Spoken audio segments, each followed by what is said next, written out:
today with Dr. Jackie Montefiore. Thanks so much for coming back on the podcast, Jackie. Thanks for having me back, Tracey. Always happy to chat. Awesome. So there is obviously a reason that I've invited you back on to talk about this amazing online program that you have written and have had put out there into the wide world.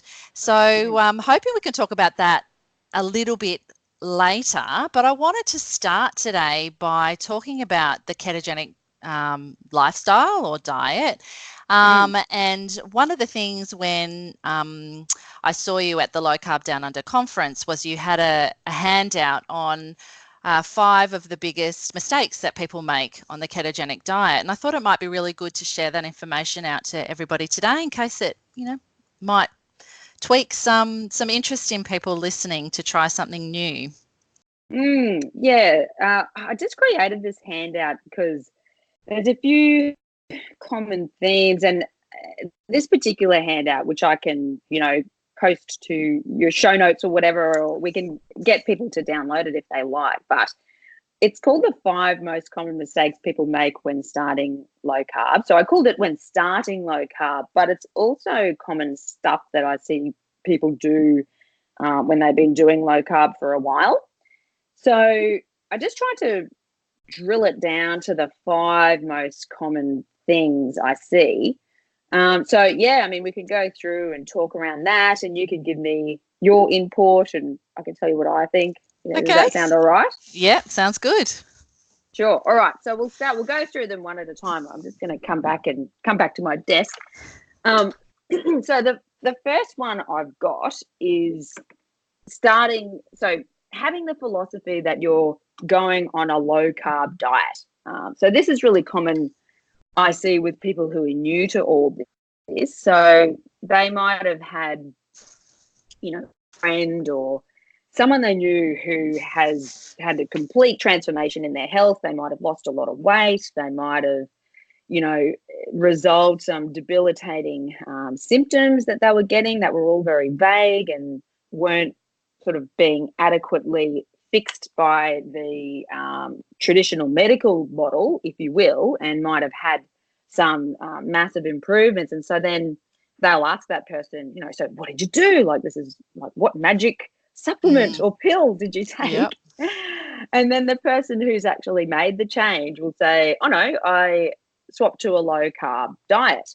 And often these people that have had these transformations, get quite enthusiastic about it and do want to tell, their friends and colleagues and whatnot. And so they'll often, they might just mention that and then might give a few resources, the common online ones like Diet Doctor and Ditch the Carbs and, maybe your website, Tracey. So then, then the person who's looking to improve their health will then, do some Googling and no doubt will come across like a challenge or some sort of 21-day keto meal plan or something like that. And that's good, I think, to get them started on the concepts and give them some guidance on how to actually implement it. But it's still, I think, isn't changing their mindset of that this is like another diet, quote unquote, a short-term kind of strategy to use to get to where they want to be health-wise, and then that's it, that's the end of the diet. So that's a fairly common, I suppose, psychological mistake I see people make, because they might have heard of low carb and they might come and see me, for instance, to get a bit more guidance. And they're basically saying, so you're going to give me a meal plan? Are you going to tell me exactly how much and what to eat? And I'm very reluctant to do that. And we've had this conversation before, Tracey, haven't we? And it's so hard to, be prescriptive with, eat exactly this then and do this for 21 days because it's about, first of all, learning the concepts from many levels. So why this approach might work better than the traditional previous, dietary approaches that might have been suggested. So why a low carb, higher fat approach might help to improve their overall health, from a hormonal point of view and an inflammation point of view. And then, taking it depending on where people want to go from there. So if people are like, but what, this is so against all the advice I've heard, like shouldn't we cut out fat and reduce saturated fat? And then that might lead down a bit of a rabbit hole of the whole history and politics behind our current guidelines and where that's come from, which is, I find quite fascinating. But and a lot of people do, but not everyone is interested in diving that much. They just like, what do I need to do now? Yep. So what I find is, it's good to get to a point where people will, embrace it more as a philosophy of how they should look at nutrition for their health and the overall principles, and address it that way. And whatever they're doing to make it sustainable in the long term, ideally, to some degree, because there's no point doing anything extreme to the degree that it just feels like too big a change and it's going to be not maintainable in the long term. So that's the first, I guess, mistake, is just that diet mentality. It's hard sometimes for people to shift if they've been decades on and off a diet, and now they want the next diet. What should I eat? What foods are banned? Oh, if I have some of those banned foods, I've failed on the diet. Like, we want to get away from that type of thinking, don't we? Yeah, that's right, which is hard because that's the thinking that the media love to jump on. So if people are seeing in the latest magazine or newspaper, about this weight loss, magical diet, I guess that's the natural thing, is that's the next thing for me. I'm going to give this a go. And 100% I agree with you. And I think it's I always say it's kind of such a missed opportunity if that's the way you embrace it. And if you do it for a short time and it doesn't get the results you want, it's like, oh, it's not working then, I'm just going to forget about it, rather than, understanding, as you said, the nuances about it and how it is, to me, really the last diet you'll ever need to do. It's just, to me, that is the real magic and the gold, I guess, with this sort of way of eating, which is, as we, keep coming back to, is just really about eating real food.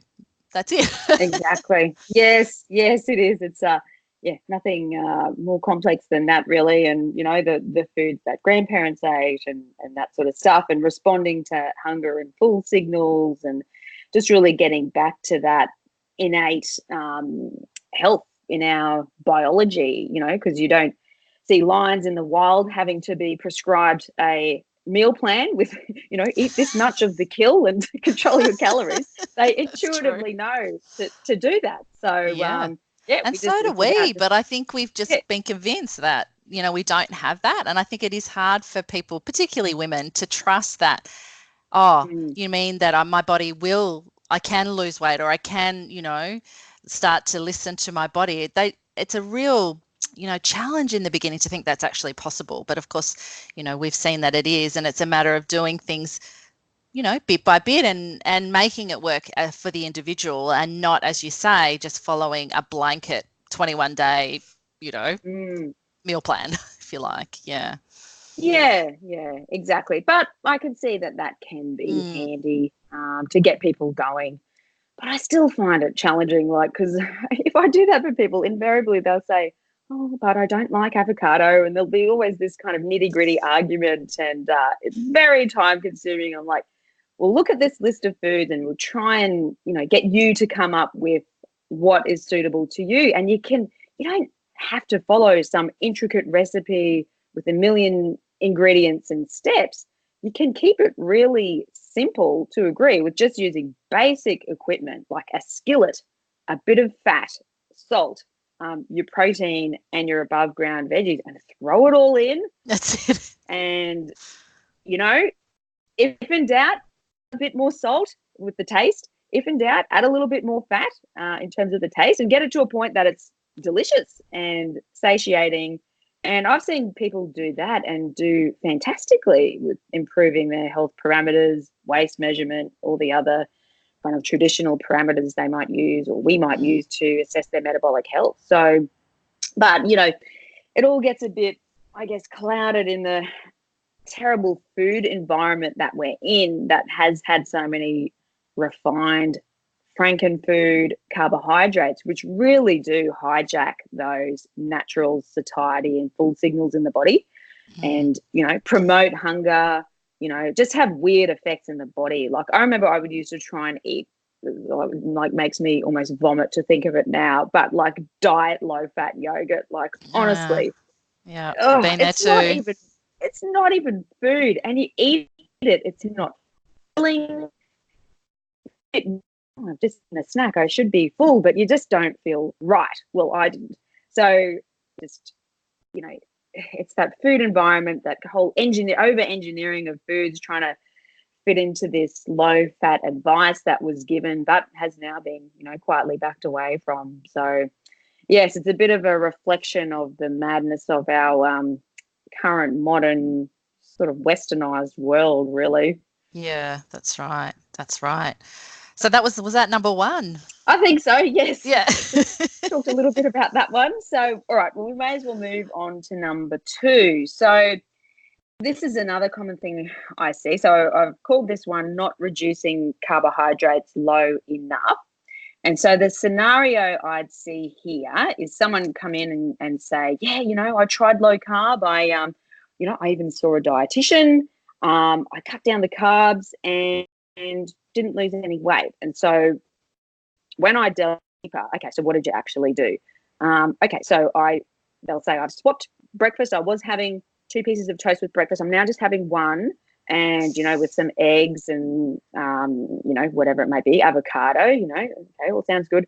I was having pasta for dinner, a big plate, and now I just do that on once a week, or I just have a smaller amount, and I'm trying to control my protein portion size. Have 160 grams a day. So this is kind of the classic advice that they might have seen. And what's going on here is that they've reduced the carbohydrates, from what their baseline was. But if they're highly insulin resistant, they haven't reduced it to a degree that will move them get it a better burner, or what we know as fat adapted.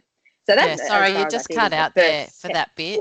And that, yep, no, just say, because that was the gold. So you were just saying that they haven't reduced it enough to actually allow their body to start burning their stored, energy or stored fat. Is that right? Is that what you said? Yes.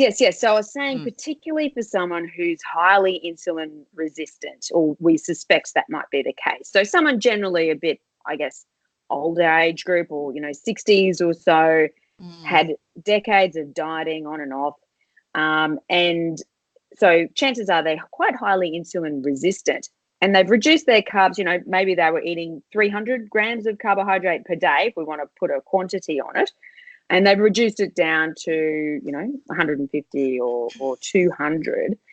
Tim Noakes, in his book, I know this is a podcast, so people will probably not see this graph, but it do post this on in Tim Noakes' Law of Nutrition book. I don't know if you can see that, but I can see that. Yeah, degrees of insulin resistance, and there's carbohydrate along the bottom axis, and it's basically saying if you're quite insulin resistant at the top here, you really need to bring the carbs down quite low, to less than 40, 50 per day to really move the needle. And like I said, first of all, to get the body better at burning fat, that may or may not even correlate to weight loss in the first instance. And I'm quite clear about that with people, because, they come to see me because they want to lose weight, right? But I have to try and explain to them. And again, unfortunately for women, this is a bit more common, that the first objective is to be better fat burner and to have your cells more used to burning fat. And weight loss may or may not happen at that point, but that's the first objective, is to be more fat. And then as time goes on, then weight loss might be more likely to happen then as your body then starts to tap into its own fat stores. But the point is, to bring it from, say, your 300 down to 150, you're not going to get much movement. That line's still flat at the top. Whereas, and then people say to me, oh, but my young nephew, he's 20, he eats, I used to do swimming, right, Tracey? And one of the guys we used to swim with, like we would go to Subway after training because we'd all be starving because swimming makes you starving, right? And he would order 3-foot-long subs. So that's like a meter of sub. Yeah. Oh my God. Yeah, and just like devour it and then have a cookie at the end. And he had barely a shred of body fat on him, 6-pack, abs, and so he was young, very active. And so you can see here, he was probably eating, off this graph, say 500 grams of carbohydrate per day, but young, insulin sensitive, and very active. So doing a lot, high volume of training, in this case, training for triathlons and certainly some high intensity in there. So that, it's not the best for a health. And probably for this guy, it probably wasn't doing him all that many favors to eat that amount of refined carbohydrate. But at that point in time, with his degree of insulin sensitivity, which was probably quite high, his body was easily able to partition that glucose coming from that high amount of carbohydrate he was eating to being burnt off. And he just had that high turnover of glycogen in the muscles and in the glucose, and in the context of being highly insulin sensitive, was easily able to maintain a lean body weight. But that's not for everybody. Yeah, absolutely. No, that's exactly. But for most, but that's just to illustrate the point, for most of the rest of us, say, the kind of typical person I might see in my practice, which might be a middle-aged, usually ladies, sometimes blokes, but usually middle-aged, and have tried some degree of carbohydrate restriction and haven't had the results they were expecting, or sometimes even saying, I didn't really lose any weight at all. Yeah. Oftentimes, once we dive deeper, it's been that they have inadequately reduced the carbohydrates to get to that point where they'll move the needle to be able to more easily burn their own body fat. And there's a much more, I guess, hurdles to overcome in that they've got that insulin resistance. So it's harder for their bodies to utilize that stored fat energy because of the high circulated insulin is blocking. Like I was saying, that first objective is to get better at burning fat. And then to do that, going back even a step further, is to try and bring the insulin down for as long as possible, getting better at fat. And once we've done that, then it's a little bit easier to add in some more time-restricted feeding or intermittent fasting. It just kind of almost intuitively happens for some people after they've been doing low-carb, high-fat for a while. But that, again, gives their insulin a chance to come down low and the body a chance to tap more into its own body fat stores to burn. Awesome. Yeah, I've seen that too. So, nothing I can really add to that one. I think definitely it's important to keep the carbs at a level that is suitable to your metabolism or your metabolic health, really. So, yeah, fantastic. Yeah. Look, I'll just add to that point, because then people go, it's restrictive for me to bring it down that low, or maybe they've got some event, and and that's fine. But I suppose you've got to work out exactly what will suit your lifestyle. But the key is to remember, the more you bring the carbohydrates, and particularly the refined carbohydrates, down low and embrace the healthy fats, what often people don't recognize is the less you'll crave them. So if people have been on that high carb diet, they just can't fathom the thought of reducing carbohydrate. They're like, I couldn't possibly. And I was like this myself. I would, previously try and do some form of like paleo or something for a while. And I'd be like, okay, I'm going to minimize the carbohydrates and just have, lean protein and vegetables. But I'm still really so to fill me up. And pasta and carbohydrates like that will fill you up in the short term to a degree. But over time, what you'll find if you make a special effort to, basically get rid of them, embrace a decent portion of protein and the above ground veg with some added natural fats, that will fill you up and keep you fuller for the long term, or more satiated. And you just find, and I found this myself, you just don't crave the carbohydrates as much. It's like, I find it's like my brain sometimes doesn't even register them in the way it used to. And I've got an interesting, if you have time, I've got an interesting example of this in my personal experience. So I was working at a multi-doctor GP practice back a few years ago. And, you go and, sometimes I got the jelly beans in the jar or the snakes in the jar to, give to a kid if they're getting a needle, and just something to distract the kid, or to reward the kid for being nice and still while we examined them. Yeah. Use it as a bit of bribery.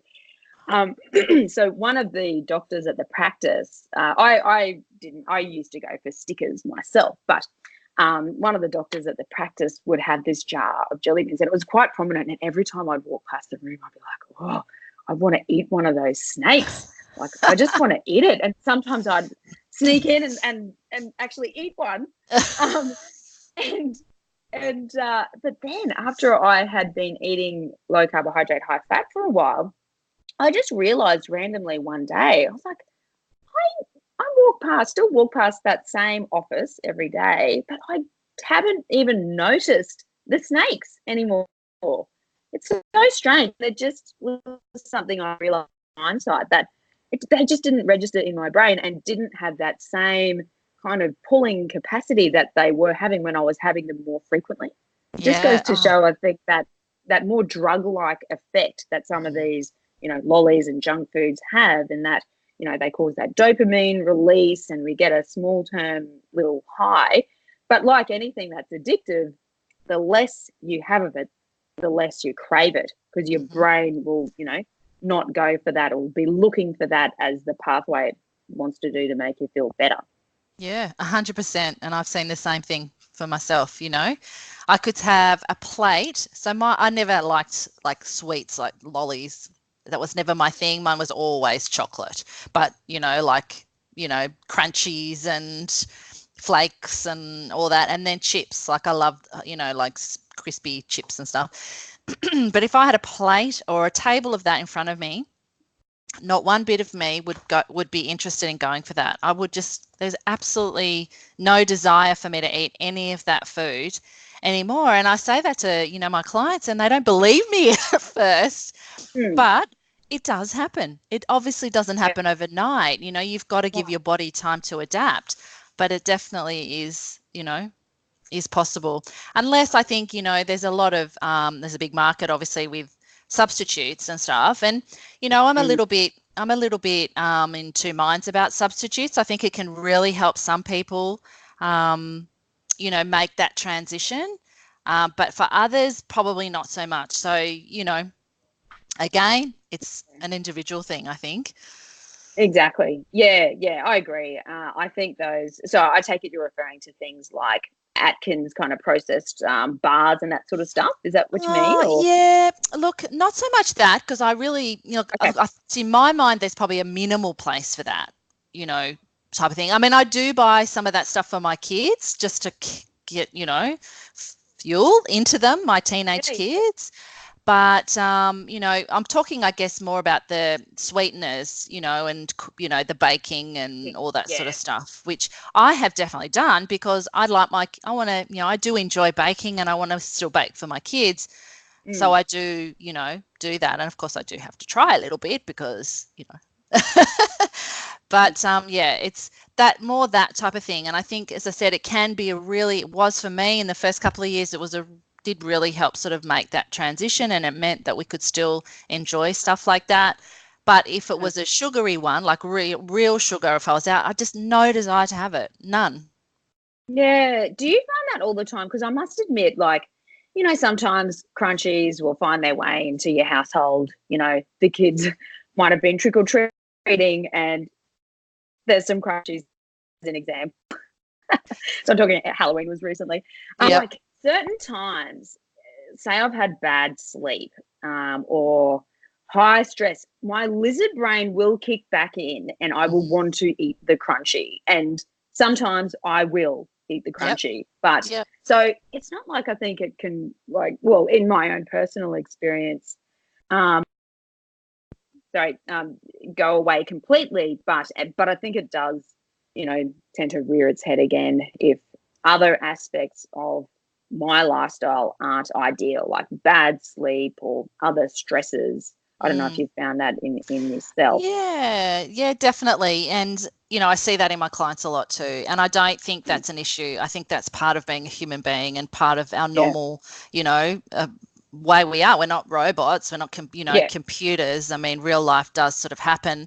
And I kind of always say, that's really only a problem if you make it one. So if you do that and, you then obsess about having done that and put a whole lot of thinking around being a failure or haven't worked and what's the point now and I may as well just go and eat a whole, then that becomes an issue. But if it's, look, it's a one-off thing, it's hardly going to make a difference if it's just, be kind to yourself. Obviously did it for a reason, but tomorrow's a new day. Like that's the whole difference it can make just in terms of your thinking around it all. So yeah, definitely. Yes, exactly. And how much weight you place on that crunchy event, which for me personally, I would place very little weight on it. It makes no difference. I just, go back to eating my normal high nutrient density filling foods that I know keep me going, like my eggs if I'm having breakfast and etc. So yes, a lot of it is that weight. It's the same event, but it has completely different outcome depending on what the thinking is around the crunchy event. The crunchy event. But you know what I'm saying. Yeah, 100%. So better. Yeah. No, sorry. Do you want to go on to number 3? Yes, we better because time. Same. Yep. Yes. Okay, so number 3 I've got is not embracing the healthy fats sufficiently. And this is a fairly easy one to, I guess, understand in that we've been through these decades of low-fat dietary advice, and in particular to keep the saturated fat low. So, I mean, even in the last, say, even 10 to 20 years, definitely the more mono and poly unsaturated fats have been more embraced by mainstream nutrition circles. But it's still is the case today that saturated fats are still considered a no-no when we're looking at the official guidelines. And so that still is a hurdle that people find it hard to overcome, in that embracing those healthy fats, and particularly starting out. And again, like I was saying before, I think the first objective is to become better at burning fat. And so initially, if people are starting on a low carb or a keto diet, I will tell them to just add fats ad libitum to their satiety, and just really for that, to achieve that primary purpose of getting them better at burning fat. And that's the first hurdle to overcome. And people even in and of that point find that a little bit difficult to do. Certainly if people hit a weight loss stall, then we'll revisit that and might look at pulling back on some of those highly refined, as in liquid fats a bit, like just not to have, big bulletproof coffees that are a massive chunk of butter and half a cup of cream, a couple of times a day, because definitely that will be impacting on your body's ability to burn its own fat stores at some point. But early on, just getting over that fear of fat and embracing it to try and coax your body into being a better fat burner, if you will. So that's another pretty common mistake. People kind of go, and they like nod along to the concepts of having the healthy fat, but then they're like, oh, but no, I still don't want to add butter on my broccoli or whatever the case may be. So it's just that decades of that low fat and the calories in, calories out, because we all know that fat is the most energy dense of the macronutrients. And people just still come back to that, fat is higher in calories and I'll be less able to burn it off. But we really need to look at it through a more hormonal lens and the hormonal effect that different foods will have on the body, and trying to again coax the body into having more of a hormonal environment that will be conducive to them burning their own body fat, essentially. Yep. Sounds good. Completely agree. Good. All right, we'll move on to number 4 then. So another really common mistake, I guess, is not paying adequate attention to electrolytes. Mm-hmm. So this is a really common thing I see, and to the point that I actually made a YouTube video about it to explain why and how much people should be getting. But the reality is, when you swap to a low carbohydrate diet, electrolytes become an issue for a number of reasons. So I won't go into too much depth about that here, and people can check out that YouTube video on my channel if they like. But basically, it's pretty much the most common reason I see that people might run into trouble, both in the short term and the long term, on low carb in terms of symptoms they might get. So things like fatigue, certainly muscle cramping, possibly poor sleep. So those 3 things are some common issues that can still linger, even though someone swapped their diet to a more nutrient-dense, low carbohydrate type of diet. They still can get some, ongoing fatigue, and 9 times out of 10, when we dive into it deeply, they probably haven't been replacing their electrolytes enough, and they need to pay close attention to the 3 main electrolytes that are involved, which are sodium, magnesium, and potassium.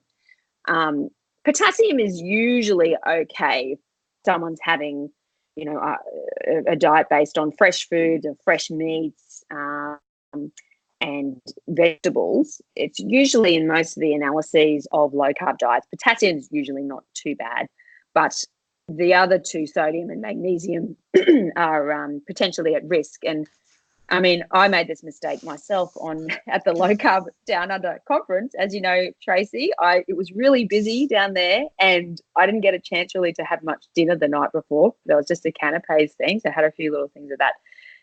I didn't get time to have breakfast, and then at lunchtime, as I was complaining to you in the audience, I was like, "Oh, I've got this massive headache," and you're like, "Oh, well, you probably need salt." I'm like, "Well, you're probably right." And so after having lunch and going for the salty foods and plenty of fluids, I was thinking I would have to go get some paracetamol or something, but didn't need to do that. Headache resolved. So it was clearly a case of electrolytes for me in that occasion, in the context of being busy. But yeah, sodium, I mean, it's a whole other, minefield in and of itself, but another area that the traditional advice has told us we should reduce our salt or sodium to try and keep our blood pressure low, to reduce our cardiovascular risk. And that advice largely is still what the official guidelines say.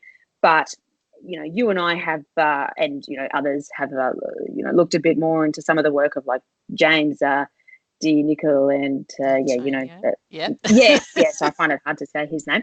But the salt guy, and like a lot of other things in nutrition, the story is much more complex and complicated than we've been led to believe. But even in studies like the Big Pure study, which is a big epidemiological study that looked at dietary patterns and rates of overall mortality, and it was certainly noted that there was a U-shaped curve with risk related to sodium intake. So people who had very low intakes of sodium were at higher risk of dying overall, compared to more of a moderate type of intake of around, say 3,000 to 5,000 milligrams per day.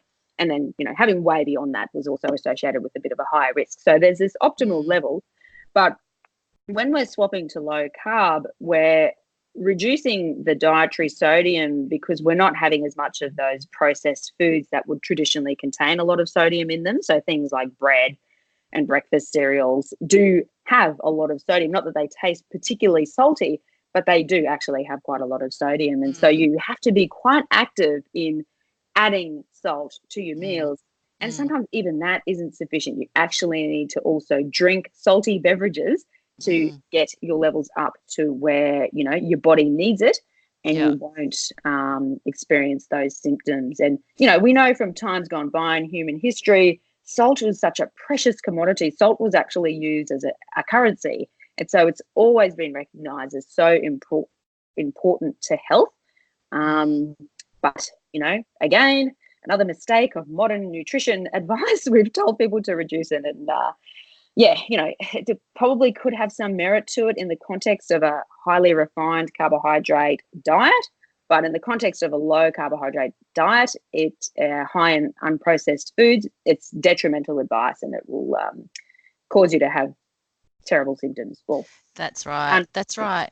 Yep, completely agree. And also, just to add, if you drink coffee, if you exercise, you live in a hot climate, you know, you're going to be losing a lot more. So you really have to add, you know, back in, you know, to sort of balance that out as well. So I'm a big, massive fan of salt. I tell a lot of my clients I have every morning, you know, like a salty lemonade drink. It's just mineral water with salt, a bit of apple cider vinegar, and a little squeeze of lemon juice. I have my coffee first, but then I have that every morning. And that just, to me, I mean, just seems to give my body what it needs, because I don't sort of suffer from any sort of other symptoms of lack of it from that. But I do, you know, if I do train then, and especially if it's in summer, I will even lick, you know, I've got a bowl on the bench with some salt, and I'll even put some straight on my tongue, you know. And if you're not used to that, it's like, what? But it does. Feel like a horse. Really, but you feel the instant hit. Yeah, no, absolutely. But how many of your you'll just have one of that kind of homemade salty concoction a day with your mineral water? I only have one. I mean, my husband has two. He'll have one later in the day, but I'm just happy with, you know, the one does me. Fair enough. And blokes often sweat a bit more, so and they have kind of higher blood volume, etc. So that would make sense that he would have two. But all right, last one. The last one. This is one of my pet favorite topics: overdoing exercise. So it kind of comes back to people who go into like this diet mentality. You know, they want to improve their health. They're going to go on this 21-day meal plan. They're going to join this boot camp or whatever the case may be. But when you're looking at the exercise part of that, it is often that they are overdoing it. So they might be doing multiple exercise sessions per week, say hour long, you know, with a personal trainer. Nothing against personal trainers, of course, Tracey.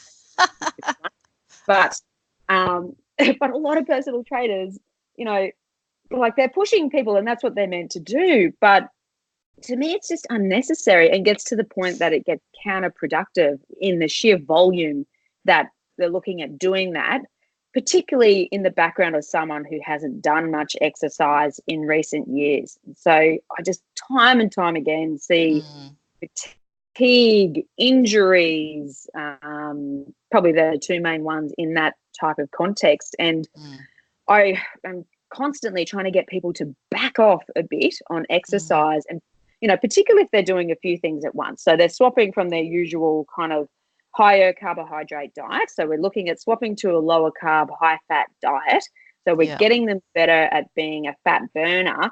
And that's a bit of a shift for the body to deal with. The body's going to not like it initially, and you could potentially feel a bit rubbish for, you know, a few days up to a week. Having your salty beverages will counter that to a degree, but still, you know, in that first 2 weeks minimum, I just tell people don't even worry about exercise, or just exercise, quote unquote, as tolerated, even if that's just like a 20-minute walk most days of the week in that early phase.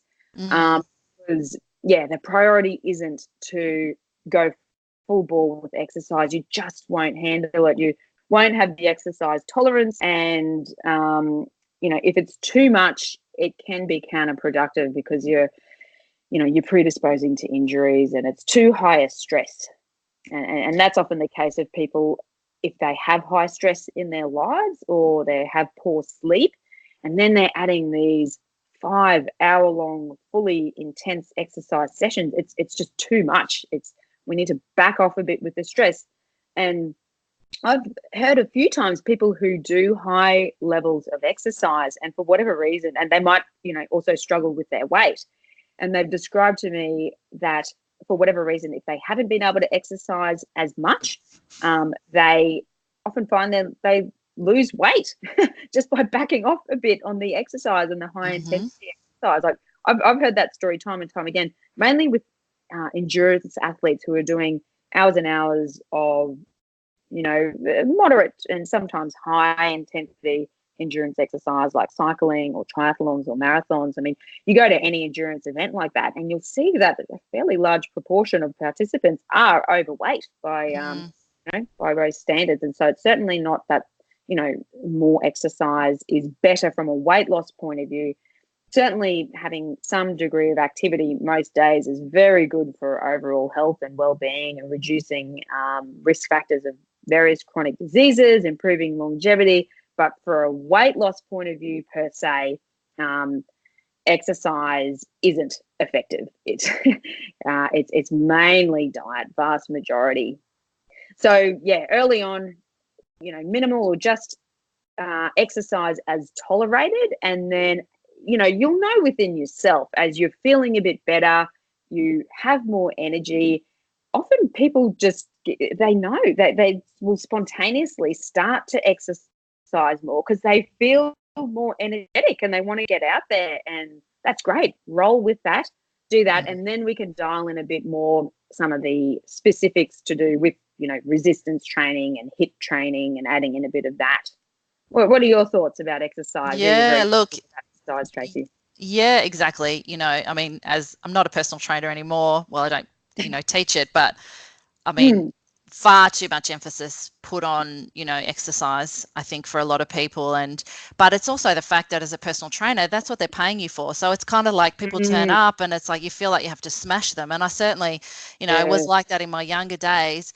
But in the last couple of years before I stopped, I was actually had, so many more clients because I was much more specific and targeted with what they actually needed. And I'd say to them, sometimes you'll be really sweating after a session, but sometimes you won't, because there's real, it is very important to build muscle in certain areas. And I was just a lot smarter around that. And I think if you're looking for a personal trainer, you want to look at someone that has that ability to look at the bigger picture, and it's not just about smashing you every time you turn up. So yeah. I was going to say, look, I'm not trying to throw shade on personal trainers. No, but it's like when we talk about GPs, like there's just there's they have an important role. And if you're not familiar with exercise, like technique is so important. So getting someone knowledgeable about exercise and who can look at your technique, because it's hard, to know if you're in the right body position when you're doing a certain movement, and having someone who's trained look at you and guide you through that is super important, because first and foremost, you need to get the technique right to get, to progress things in terms of resistance training in particular. So they definitely have that role. But just like you said, Tracey, choose in that regard, and try and find someone who is a bit, I don't know, maybe more experienced, or is a bit more holistic, and not just, trying to churn out as many hours, because they'll get paid more of their hourly rate, if that makes sense. Absolutely. And I think too, as you said, I see that just that adaptation phase, let your body adapt. It's so important to, if you're changing your diet, let your body adapt. Even if you have been an exerciser up to that point, if you then switch from being a sugar to a fat burner, there is going to be time. I look at it, I think I sort of call it the metabolic gray zone, when your body really isn't going to be getting a whole lot of energy from any source. And if you then try and keep up what you're used to be doing, it will be really, really hard, and your body will struggle. And that's where I see some people say, well, then the keto diet doesn't work because I've got no energy. And it's like, well, you do need to give your body time to adapt. And as you say, it does speak to you. There is a time when you do start to feel yourself, with a lot more energy, and it particularly, depending on where your health is at that point. But, and listen to your body, and once you feel ready, go for it. But really give your body time to adapt. It's a big, big thing. Oh, totally agree. I had personal experience of this back when I started the low carb, high fat diet on a whim when I was away with my family at Noosa. And I've spoken to you before, Tracey. I've always loved running and I've Mm. always found it enjoyable for me to do. So I was running at that time, my high carb days. And then I just on a whim was decided, oh, look, I'm going to try this low carb thing. I'm really dubious. I don't think it's going to work, but I'll give it a go and kind of humor myself. And I tried to go for a run, I think 2 days later, and just had no exercise tolerance whatsoever. So just backed off a bit. And then, that all came back with a vengeance after a while of improving the fat burning process. Awesome, awesome. Well, for our last little bit, Mm. because I have texted my client and just Oh, said I'm running a bit late, so it's all good. But can we talk about this program that you've developed called the Sante Circle, and maybe share a little bit of information that around why you did it and what it's mm, involved, and obviously I'm going to have all the information below in the show notes if people want to check it out, but mm. yeah, let's talk about that. Sure. Yes, look, so in that same vein of thinking of, the limited, I guess, utility of having a 21-day challenge or a short meal plan, I've kind of come up with a membership site. So it's more of like a subscription type of thing, like Netflix, where you subscribe to the Sante Circle and you get educational modules. And I've tried to target them or tier them to address where you might be at the moment. And so early on, when you join, you do this assessment or you basically answer a question to help you determine where you are in like your low carb journey. So some people this might be completely new to them and they need to get their head across the concepts, the basic physiology and that sort of stuff, where others might, understand the concepts, but have run into trouble with, weight loss stalls or, their own thinking getting in their way. And so it's a quite varied as to where people might be. But I've tried to address that within like a membership site, if you will. So you subscribe to Sante Circle, you access to the membership site where you can look at the modules and focus mainly on the modules based on where you are at the moment. And within those modules, try and kind of focus in on those 2 or 3 main areas, which will then push you up to the next level with a goal or a overall objective to getting to a point where you feel really comfortable with a low carb, high fat lifestyle, and you're quite happy with where your health is at the moment. And you essentially, it's just part of your identity and being, and you don't have to constantly think about it all the time. And you're happily living your life and not thinking about this stuff all the time. So that's the ideal. But obviously, it takes a bit to get there. And so one thing is education, which I've tried to address within that membership. But then, of course, there's that kind of thought processes that sometimes get in people's way, and that's where I've enlisted your help, Tracey, because that's your area of expertise. I try to touch on it a bit as well, but it's just really everything, in our modern high stress environments, and people can just get into these behavioral loops where they might have gone for a behavior that would temporarily make them feel better, but is detrimental to their health. And having that coaching support as well, in addition to the knowledge, I think works the best to help people achieve that sort of long-term goal. So that's what it is. And then within that, there's a Facebook community where the idea is, people can ask questions within that, closed private Facebook community. And Tracey and I will chip in quite frequently there. So, yeah, I mean,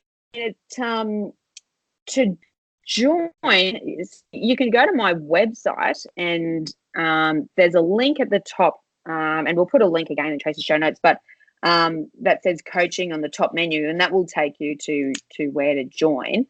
So at the moment there's a $1 trial for 10 days that you can sort of go in and have a bit of a look around. Bargain. And yes, $1, can't get too much lower than that. In 10 days, it should give you long enough to sort of get the idea of what's going on. The other thing I forgot to mention is that each week there's some sort of live component where Tracey and I will alternate. So we sort of cycle through a 4-week cycle with that. And so one week it might be me answering troubleshooting questions about the logistics of implementing low carb. And the next week, Tracey will do live group coaching call, usually on a Facebook Live, and then we record it and add it into the membership page. There's like a sort of kind of spotlight session, I suppose, that I will run. And then the 4th week, there's a 15-minute one-on-one coaching that you can do with Tracey individually. And so then we just cycle through that 4-week process as we go. So there's quite a few elements. And so, like I said, there's that $1 trial for 10 days. And then beyond that, then it's $33 a month, or there's a year-long option of $330. So you save a little bit. And it's also good, I think, to, commit to a little bit longer term. But as we get into kind of school holidays, we're going to close it down for a bit. So if you want to get in at that price, it'd be good to do that, by, say, mid to early December, because we'll close it down. And then when we reopen it next year, it will be a higher price. So finding things as we go. So so does that make sense? Absolutely. And I think it's a fantastic program. I'm really excited to be involved in it. I think, as you say, that support is really, really crucial. It's the knowledge plus the information that really allows people to bridge that gap between knowing and doing, because that's, in my experience, and it sounds like yours as well, that's kind of where a lot of people come unstuck. So I mean, it's a fantastic program. It's amazingly cheap for what it actually gives, and I think if you're interested in exploring low carb healthy fat as an option and you want some support on the journey, definitely check it out, as Jackie said before, mid-December, because after that, it probably will, the price will probably go up. But fantastic, and it's all online. You can be anywhere. We have a client, someone in Dubai is on it, and I got an email the other day from someone asking, can they join from New Zealand? Everything is online, so you don't have to be in Australia, but obviously it does have an Aussie focus. Because so much out there is American or other.